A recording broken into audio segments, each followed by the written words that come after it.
Assalamualaikum, salam sejahtera kepada murid-murid tahun 6 Sekolah Kebahasaan Cangkat Larut yang cikgu kasihi. Alhamdulillah kita dapat bertemu sekali lagi untuk sesi PDPR pada kali ini. Cikgu berharap awak semua berada dalam keadaan yang baik, sihat dan masih mampu meneruskan sesi pembelajaran walaupun dilakukan dari rumah. Untuk subjek Bahasa Melayu pada hari ini, kita akan mengulang kaji topik berkenaan kata nama am. Cikgu percaya awak pernah mendengar dan belajar berkenaan topik ini, tetapi kita akan mengulang kaji serba sedikit berkenaan kata nama am supaya awak lebih faham dan dapat mengingat kembali perkara yang pernah awak belajar sebelum ini. Baiklah, apa yang dimaksudkan dengan kata nama am?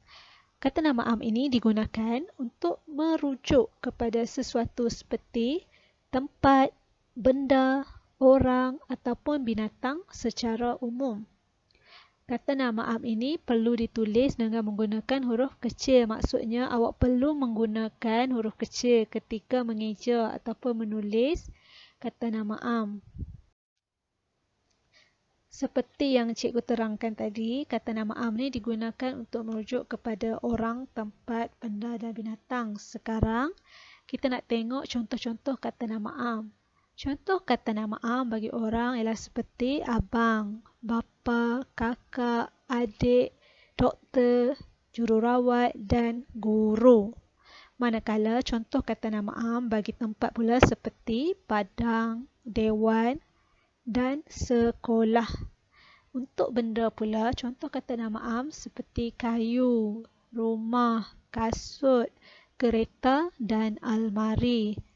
Akhir sekali, contoh kata nama am bagi binatang seperti ayam, harimau, itik, kucing, kambing dan lembu. Tadi awak dah tengok contoh-contoh untuk kata nama am. Sekarang kita nak tengok pula contoh-contoh ayat yang menggunakan kata nama am. Contoh ayat yang pertama, kakak sedang memasak. Tadi cikgu ada terangkan kepada awak, sekiranya awak menulis kata nama am, awak perlu menggunakan huruf kecil. Tetapi, kenapa dekat sini kakak ni ditulis dengan menggunakan huruf besar? Baiklah, kalau awak perasan, perkataan kakak ni berada di awal ayat. Sebab itulah dia ditulis dengan huruf besar. Sebab setiap permulaan ayat, kita perlu menulisnya dengan menggunakan huruf besar. Macam mana pula kalau kata nama am ataupun perkataan kakak ni berada di tengah ataupun di hujung ayat?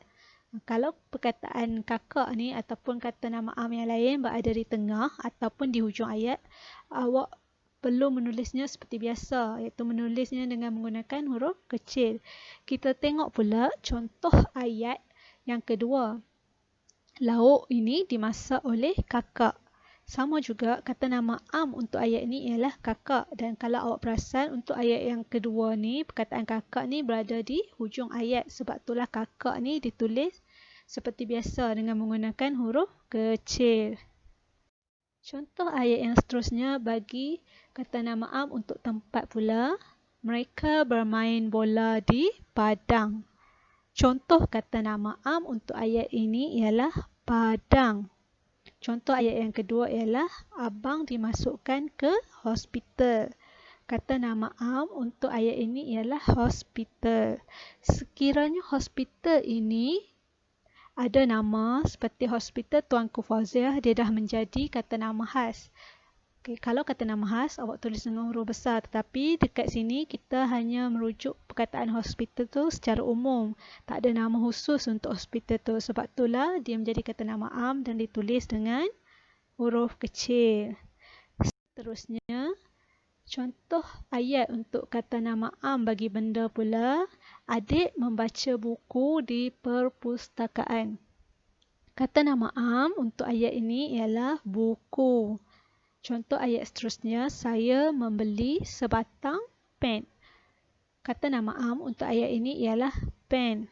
Ada banyak lagi kata nama am untuk benda macam yang cikgu terangkan tadi seperti kereta, almari, meja, kerusi, pen, pensel, bakul, beg, macam-macam lagi lah. Okey, dan kita tengok yang akhir sekali. Contoh ayat untuk kata nama am bagi haiwan. Okey, Rahim memelihara seekor kucing. Kata nama am bagi ayat ini ialah kucing. Dan contoh ayat yang terakhir, Fuad menghalau kambing-kambing peliharaannya masuk ke dalam kandang. Kata nama am bagi ayat ini ialah kambing-kambing. Okey, cikgu harap awak faham dengan penerangan serba ringkas yang cikgu buat untuk kali ini. Sekiranya ada soalan ataupun ada pertanyaan, awak boleh terus bertanya kepada cikgu.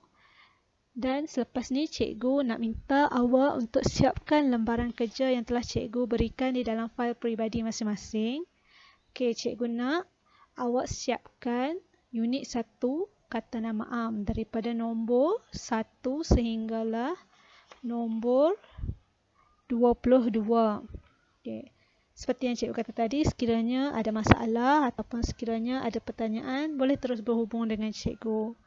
Sekian dulu untuk minggu ni. Diharap awak mendapat sedikit ilmu untuk dimanfaatkan. Sekian, terima kasih. Assalamualaikum.